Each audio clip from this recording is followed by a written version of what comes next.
एकमेव टार्गेट फडणवीस का असावेत? आता आमच्या कोकणामध्ये एक म्हण आहे की ज्या झाडावर जास्त आंबे असतात त्याच्यावरच फांदी मारली जाते, मग त्याच्यावर दगड मारलं जातं.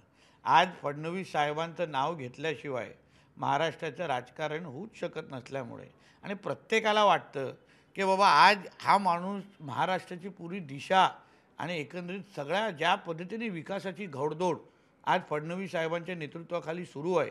आज महाराष्ट्र प्रत्येक बाबतीमध्ये अग्रेसर येत चाललेला आहे. गुंतवणूक असो, रोजगार निर्मिती असो, सगळ्याच बाबतीमध्ये महाराष्ट्र अग्रेसर आहे. मग ह्या माणसाला थांबवायचं कसं? मग ह्याला ह्या पद्धतीने टार्गेट करा. हा कोण एक करतंय कार्यक्रम आहे. टार्गेट? टार्गेट कोण करतंय? बंदूक कोण ठेवली आहे?